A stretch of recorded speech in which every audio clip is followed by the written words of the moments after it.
नमस्ते। आपका स्वागत है। कहानी का आनंद लें। चैनल को सब्सक्राइब करें और नोटिफिकेशंस ऑन कर लें। ब्रैंडन को हमेशा से यह बहुत अच्छी तरह पता था कि उसे अपनी जिंदगी में क्या चाहिए। छोटी उम्र से ही उसके मन में एक सच्चा परिवार बनाने की ख्वाहिश थी। एक ऐसी सीधी सादी ख्वाहिश जो आजकल बहुत कम देखने को मिलती है।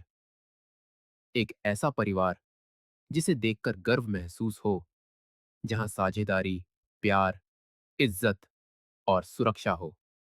ब्रैंडन हमेशा से ही ऐसा इंसान था जो रिश्तों की अहमियत को समझता था, जो शादी को सिर्फ एक खूबसूरत रस्म या कागज का टुकड़ा नहीं मानता था। उसके लिए यह एक प्रतीक था, एक ऐसा वादा जो शब्दों से कहीं बढ़कर था। यह दुनिया को साफ तौर पर बताने का एक तरीका था कि इस प्यार का कोई मालिक है, इसकी एक जिम्मेदारी है और इसे हर दिन सहेजना है। जब वह सोफी से मिला तो सब कुछ सही लगने लगा। सोफी मजेदार थी, करिश्माई थी और उसकी मुस्कान ऐसी थी जो किसी भी चिंता को पल भर में गायब कर दे। वह उन लद्दाखियों में से थी जो किसी भी जगह जाती तो कुछ ही मिनटों में हर कोई उसका दीवाना हो जाता। ब्रैंडन को उससे बहुत जल्दी और बहुत गहरा प्यार हो गया। शुरुआती कुछ महीने सब कुछ बहुत अच्छा था।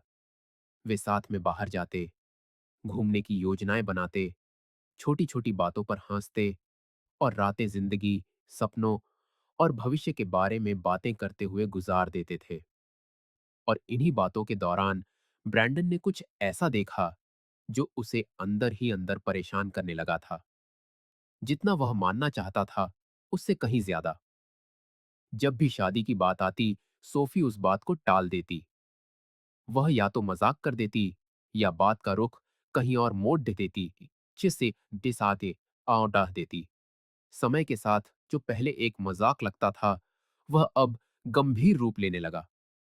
उसने यह साफ करना शुरू कर दिया कि उसे शादी की कोई परवाह नहीं है।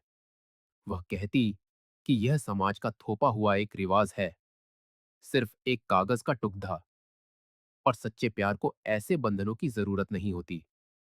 जो मायने रखता है वह है साथ रहना, एक दूसरे से जुड़ाव महसूस करना, न कि किसी कागज पर दस्तखत करना। शुरुआत में ब्रैंडन ने इस पर ज्यादा ध्यान न देने की कोशिश की। उसने खुद को यकीन दिलाया कि सोफी को बस थोड़ा समय चाहिए। आखिर वे एक दूसरे से प्यार करते थे और यह साफ था।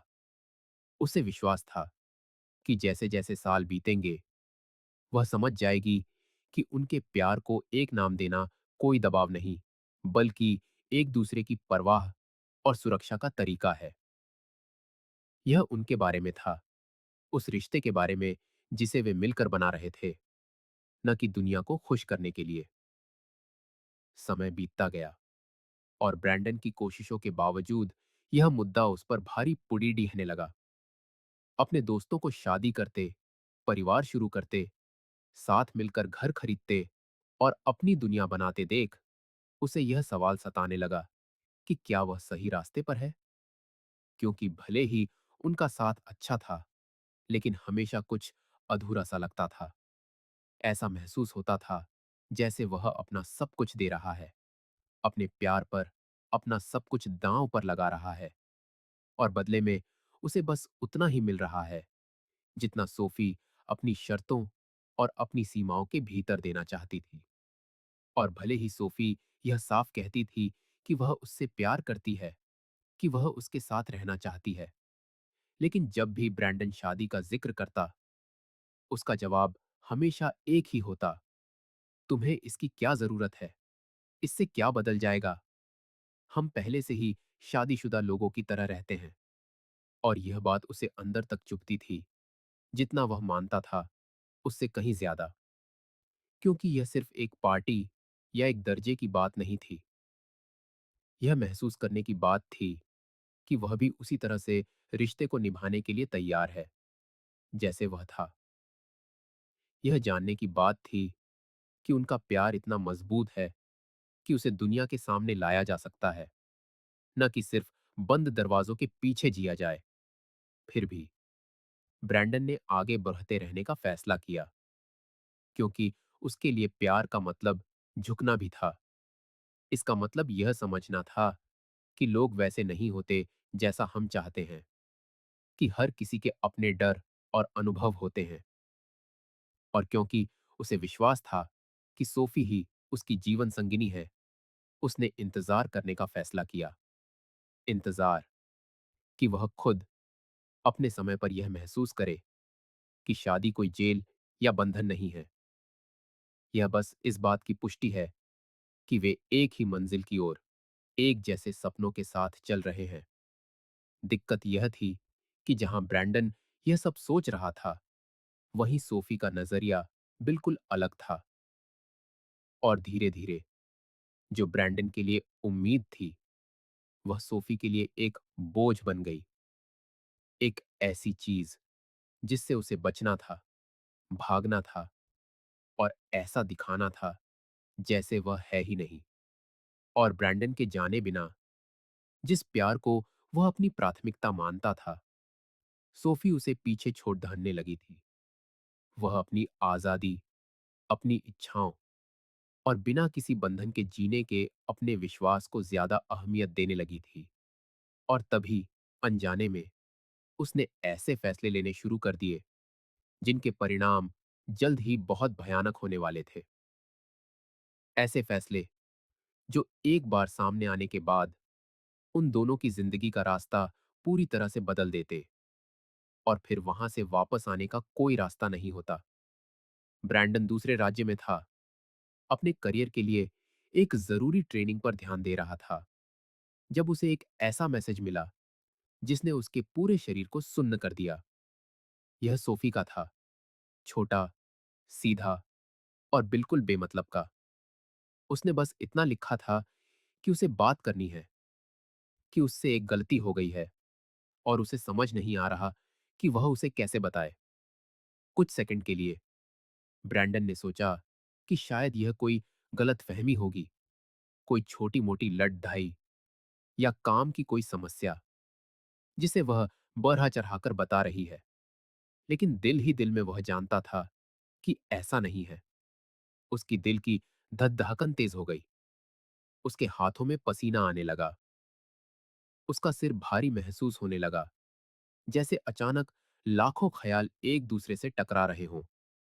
उसने उसे फोन करने की कोशिश की, लेकिन उसने नहीं उठाया। उसने मैसेज भेजा, तो उसने सिर्फ इतना जवाब दिया कि मामला गंभीर है और यह आमने-सामने ही बात हो सकती है। उस पल उसने 2 बार नहीं सोचा। उसने अपना सारा काम बीच में ही छोड़ दिया। अपने सुपरवाइजर से कहा कि उसे एक जरूरी काम से जाना है और घर वापस आने वाली पहली फ्लाइट पकड़ ली। सफर खत्म ही नहीं हो रहा था। उसके सीने में एक अजीब सी घुटन हो रही थी, जैसे इंतजार का हर मिनट एक सजा हो। ब्रैंडन ने खुद को मानसिक रूप से हर चीज के लिए तैयार करने की कोशिश की, लेकिन उसने जितने भी हालात सोचे, उनमें से कोई भी उस सच के करीब नहीं था जो वह सुनने वाला था। घर पहुंचते ही उसने दरवाजा खोला, चारों ओर देखा और सोफी की आंखों में कुछ अजीब सा महसूस किया।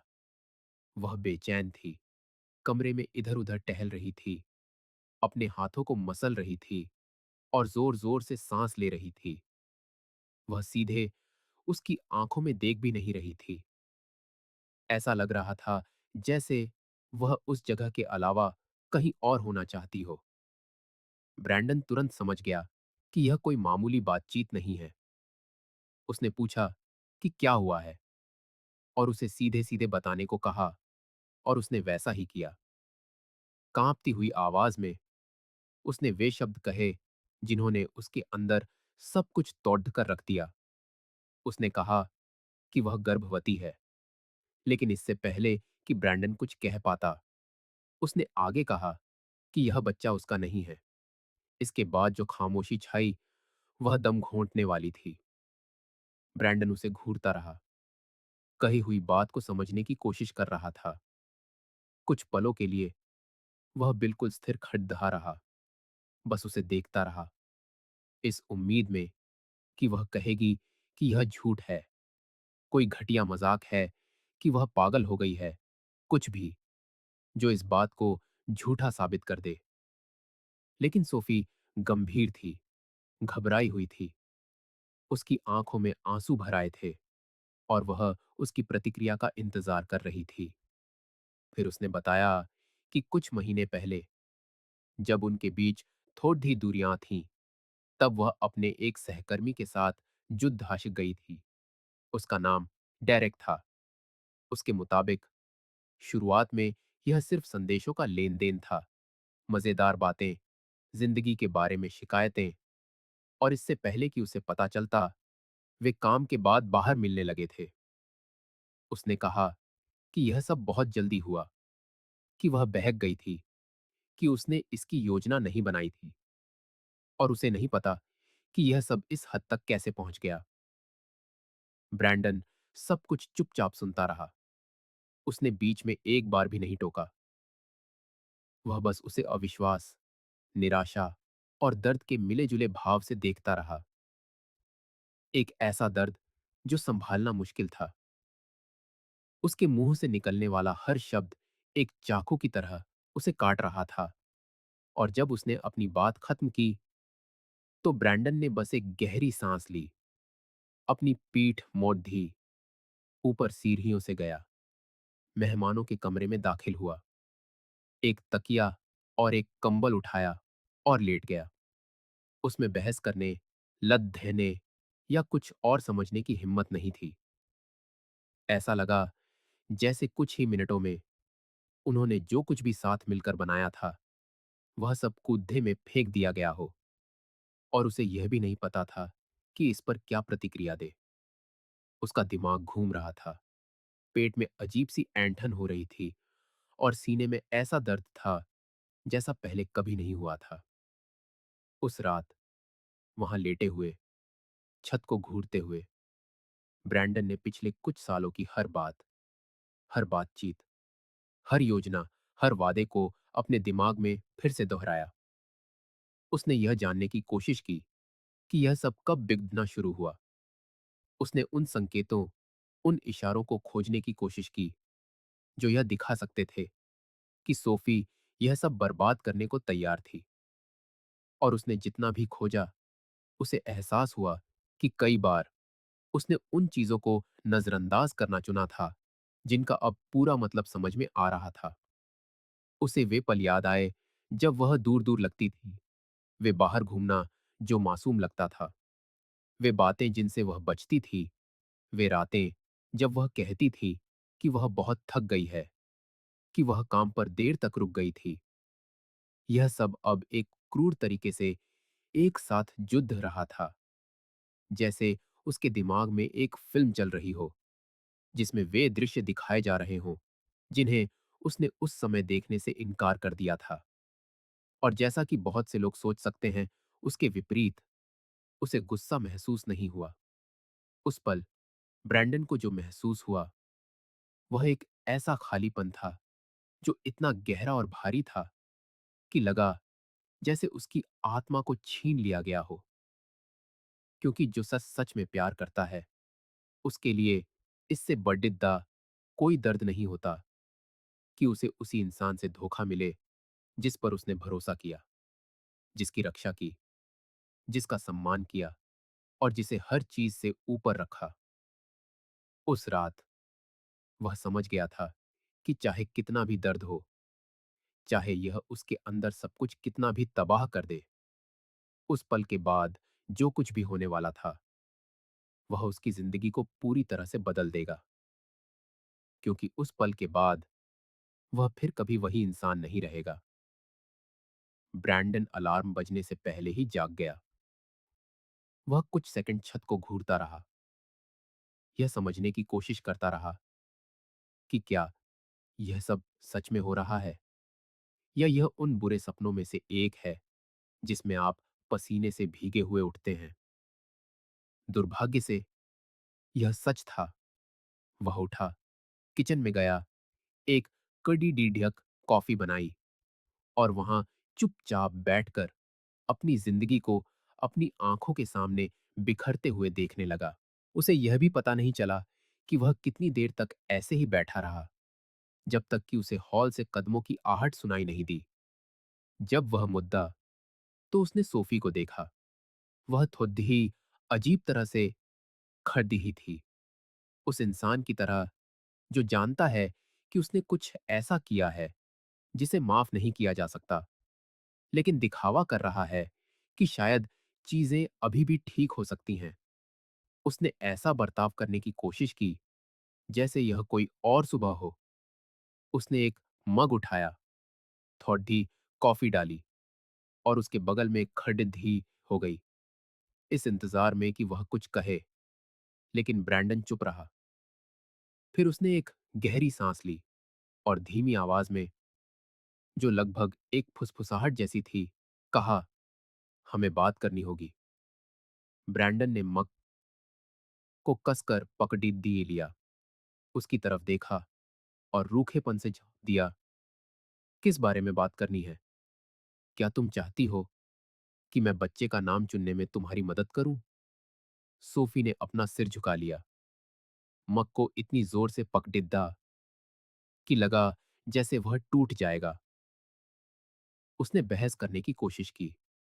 उसने कहा कि यह एक गलती थी, कि वह खो गई थी, कि उसे नहीं पता कि यह कैसे हुआ, कि इसका कोई मतलब नहीं था, कि यह बस एक भूल थी, कि उनका रिश्ता इससे कहीं ज्यादा बड़िड्ढा था, कि वह एक बेवकूफी भरी गलती की वजह से सब कुछ फेंकना नहीं चाहती।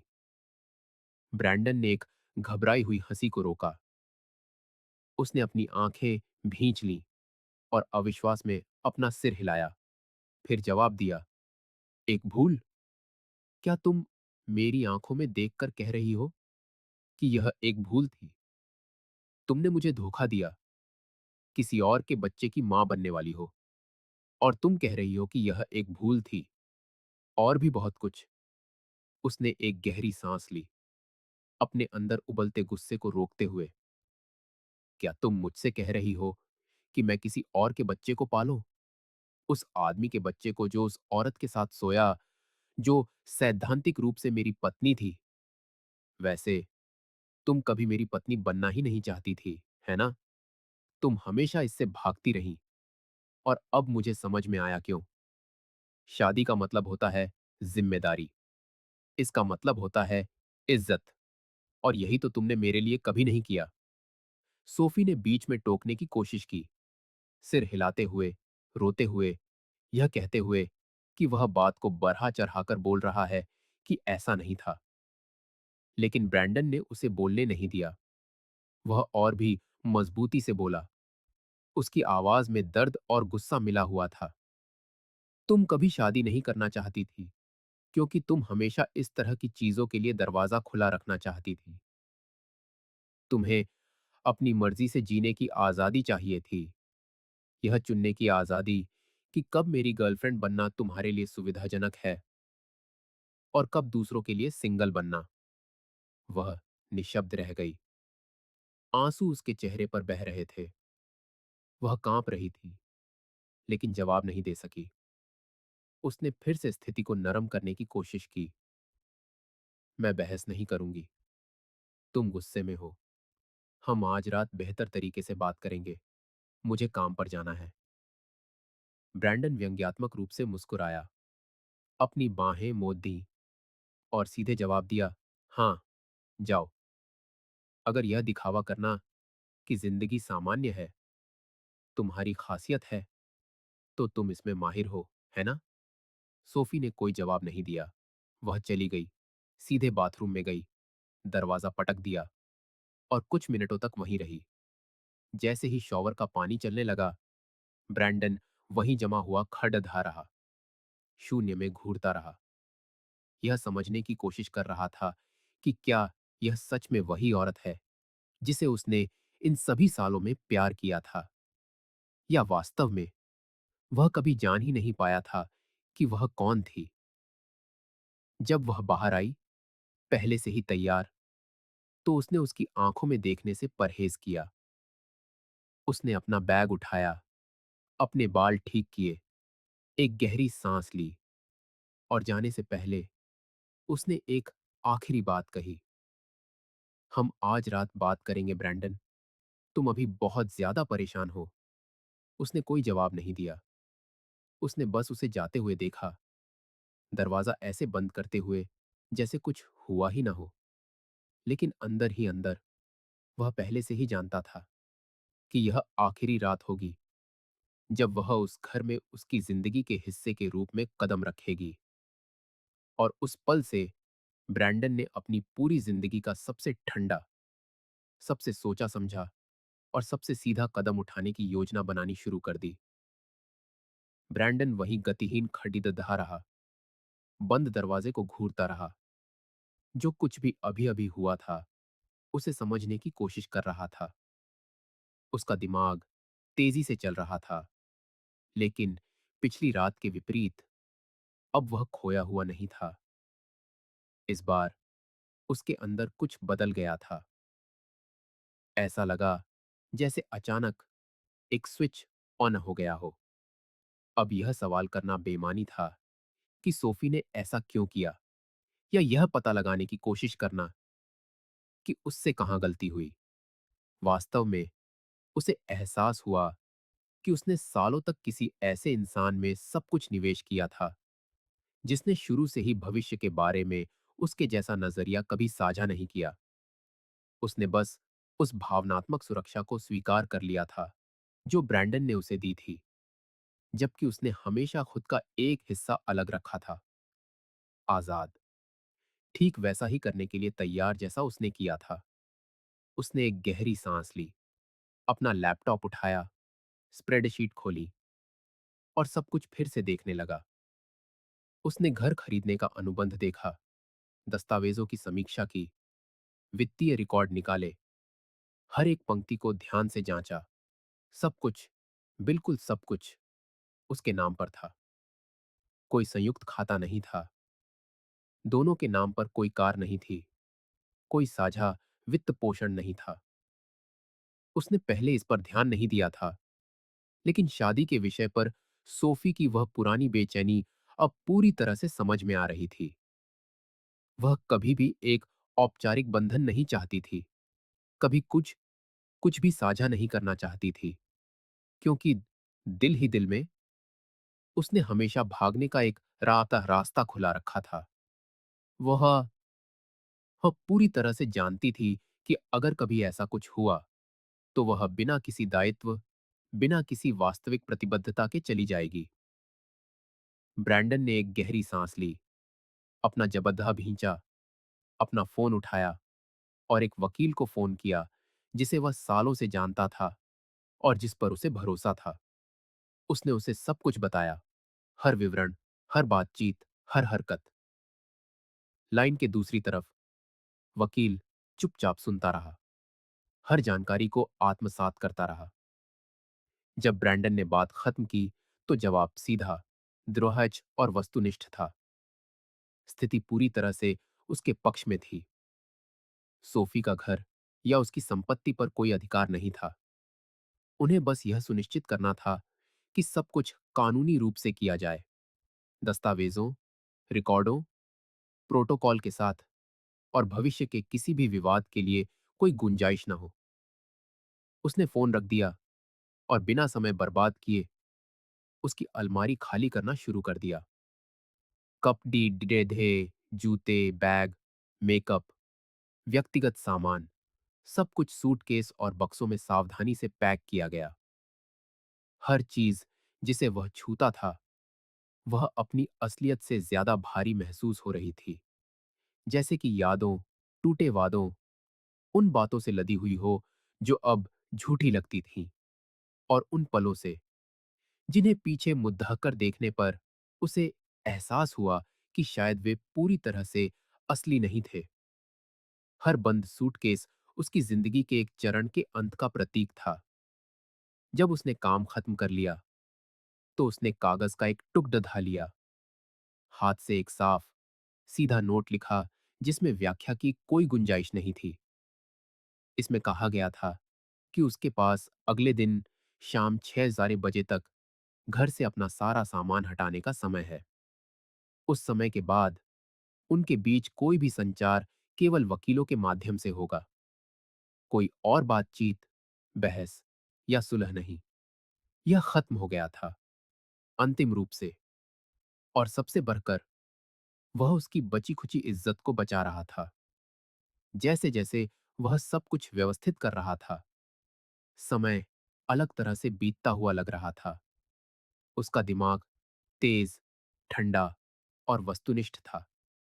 पहली बार ब्रैंडन भावनाओं को हावी नहीं होने दे रहा था। सब कुछ तर्कसंगत, व्यावहारिक, रणनीतिक था। और एक तरह से इससे उसे फिर से जिंदा महसूस हुआ, जैसे कि टूटने ने आखिरकार उसे यह समझने में मदद की थी कि वह वास्तव में कौन था और वह क्या करने में सक्षम था। जब उसने सब कुछ व्यवस्थित करना समाप्त कर लिया, तो उसने घर को देखा और महसूस किया कि यह जगह, जो कभी प्यार, सुरक्षा और भविष्य का प्रतीक थी, अब सिर्फ एक संपत्ति की तरह महसूस हो रही थी। चार दीवारें और एक छत, और कुछ नहीं। और वह जानता था कि उसे फिर से जीने के लिए इसे पूरी तरह से बदलने की जरूरत है। मानसिक रूप से उसने योजना बनाना शुरू कर दिया। ताले बदलना, फर्नीचर हटाना, फिर से पेंट करना, सब कुछ नया करना। उस जगह से उसके हर निशान को मिटाना। शाम के करीब 5-6 बजे सोफी काम से लौटी। वह आई, दरवाजा खोला और अंदर कदम रखते ही रुक गई। उसने दालान में कतार में लगे सूटकेस, बक्से, सब कुछ अलग अलग देखा। उसका चेहरा पीला पुडीडी एच गया। वह रुक गई, अपना बैग फर्श पर गिरा दिया और चुपचाप खुडी दिखी रही। यह समझने की कोशिश करती रही कि क्या यह सच में हो रहा है। ब्रैंडन बैठा हुआ था, इंतजार कर रहा था, ठीक वैसा ही जैसा उसने योजना बनाई थी। वह उठा, वह उठा, उसकी आंखों में देखा और एक ऐसी शांति के साथ बोला जो परेशान करने वाली थी। तुम्हारे पास कल शाम 6 बजे तक अपना सामान यहां से ले जाने का समय है।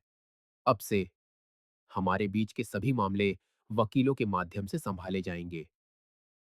कोई बातचीत नहीं, कोई बहस नहीं, कोई अपील नहीं। सोफी कुछ सेकंड तक गतिहीन खड़ीदद ही रही। फिर हकलाते हुए उसने बहस करने की कोशिश की। ब्रैंडन, हमें इसकी जरूरत नहीं है। हम इसे सुलझा सकते हैं।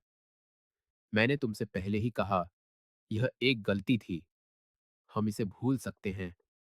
हमारा एक इतिहास है, एक साथ की जिंदगी है। तुम सब कुछ इस तरह से नहीं फेंक सकते। वह हंसा, अपना सिर हिलाया, अपनी बाहें मौधी और दृढ़ता से जवाब दिया, मैं इसे नहीं फेंक रहा हूं। तुम ही हो जिसने इसे फेंका है। मैं तो बस बचे हुए टुकड़ों को उठा रहा हूं। वह रोने लगी, उसके पास आने की कोशिश की, उसका हाथ पकड़िधाने की कोशिश की। उसने कहा कि वे बात कर सकते हैं, कि वे दोनों परेशान हैं, कि उन्हें शांत होने, सोचने और समझने की जरूरत है कि वह ऐसा नहीं कर सकता। इस तरह से नहीं, इतना निश्चित रूप से नहीं। उसने कहा कि यह सिर्फ एक बुरा दौर था, कि वे थेरेपी के लिए जा सकते हैं, कि वह चीजों को ठीक करने के लिए तैयार है। लेकिन ब्रैंडन ने उसे तुरंत काट दिया। अब तैयार हो? किसी और आदमी से गर्भवती होने के बाद, काम पर, किसी के साथ, मेरी पीठ पीछे मुझे धोखा देने के बाद, क्या तुम्हें सच में लगता है कि यह ठीक हो सकता है? मैं एक आदमी हूं, सोफी। मैं अपनी इज्जत करता हूं। हो सकता है तुम अपनी इज्जत न करती हो, लेकिन मैं करता हूं। तुम यहां से एक भी चीज लिए बिना जा रही हो, और तुम यह अपनी बाकी जिंदगी याद रखोगी। उसने एक गहरी सांस ली, अपने आंसू रोकने की कोशिश की और फुसफुसाई, तुम बहुत बेरहम हो रहे हो। उसने तुरंत जवाब नहीं दिया। वह उसे घूरता रहा, अपने शब्दों को सावधानी से चुनते हुए, खामोशी को सबसे लंबे पल तक भारी होने दिया। फिर जवाब दिया, बेरहम, बेरहम तो वो था जो तुमने किया। मैं तो बस तुम्हें वही दे रहा हूं जो तुमने खुद अपने लिए चुना। सोफी, यह महसूस करते हुए कि उसके पास बहस करने की कोई गुंजाइश नहीं है, मुद्दी, सूटकेस और अपना बैग उठाया और दरवाजा पटक कर चली गई। वह सीधे अपनी मां के घर गई। कुछ घंटों बाद, और जैसा कि अपेक्षित था, उसे खुद को पीट दिखाने में देर नहीं लगी। उसने कहानी अपने अंदाज में सुनाई, उस तरह से जो उसके लिए सबसे ज्यादा आसान था। और जाहिर है, उसने सबसे जरूरी बात को बड़ी चालाकी से छुपा लिया। ब्रैंडन शांत था, सोफे पर बैठकर कुछ कागजात देख रहा था। तभी उसका फोन बजने लगा। उसने स्क्रीन पर देखा, नाम था सोफी की मां। उसने एक गहरी सांस ली। एक पल सोचा कि फोन उठाए या नहीं, पर फिर उसने जवाब देने का फैसला किया। उसने फोन स्पीकर पर डाला और चुपचाप बस सुनता रहा। फोन उठाते ही वो उस पर बरस पड़ी। वो बिना रुके एक सांस में बोलती चली गई, तुम एक राक्षस हो। तुमने ऐसा कैसे किया? एक गर्भवती औरत को घर से निकाल दिया। तुम कैसे आदमी हो? ऐसा तो कोई कुत्ते के साथ भी नहीं करता। तुम बेरहम, पत्थर दिल और अमानवीय हो। यह मानसिक हिंसा है। जानते हो, तुम्हें क्या लगता है, तुम बच जाओगे?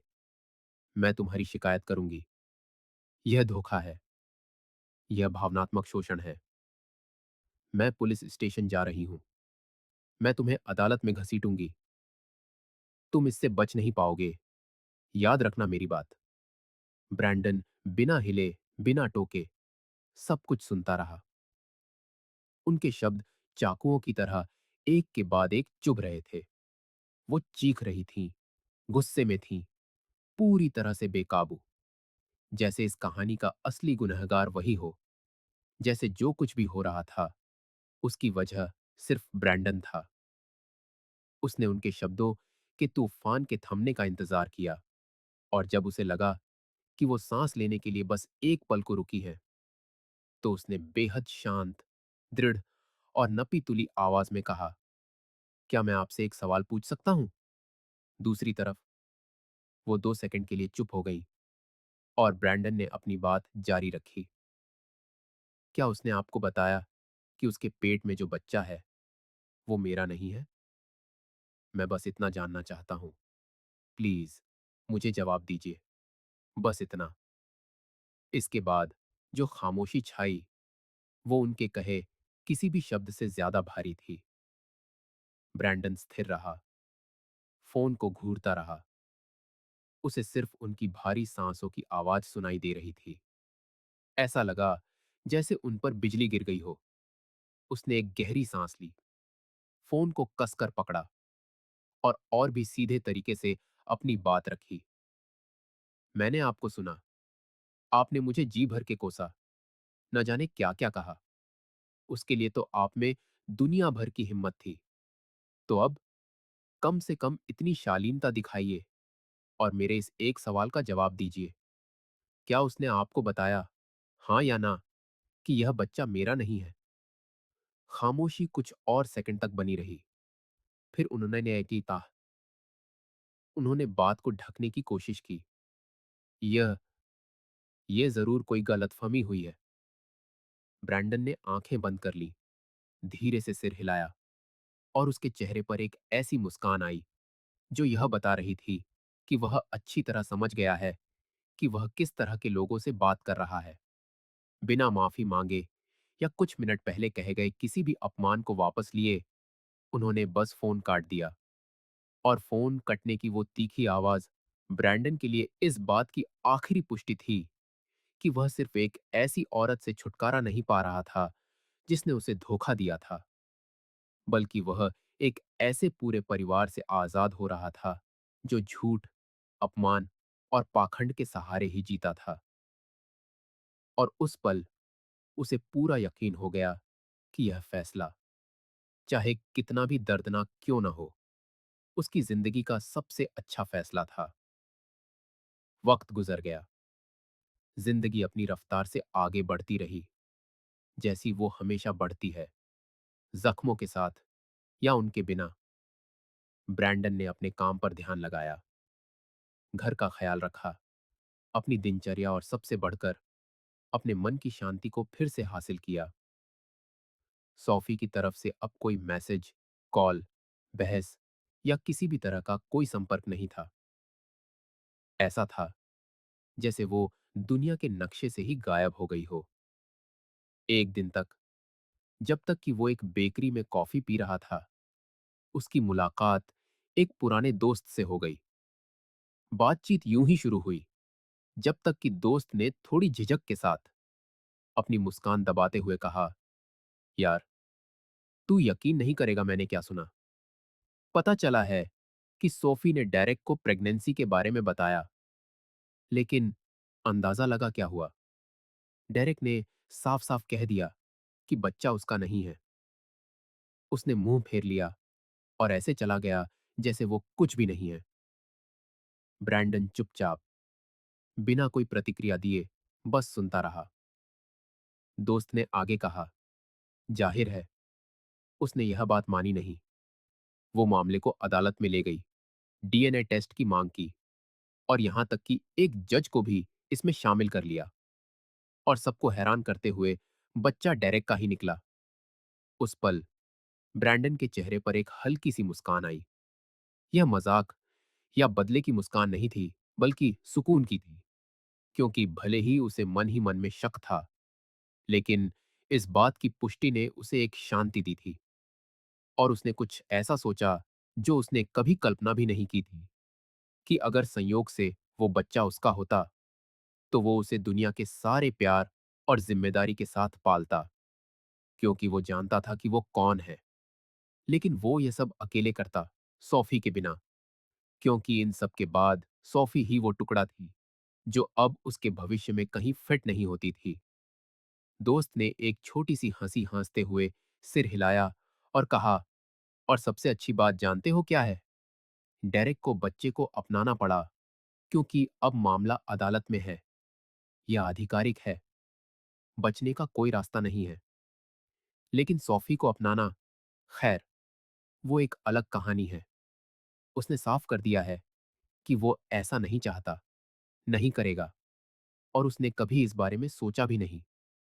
ब्रैंडन ने अपनी कॉफी पकड़ी, शून्य में घूरते हुए सब कुछ सोचने लगा।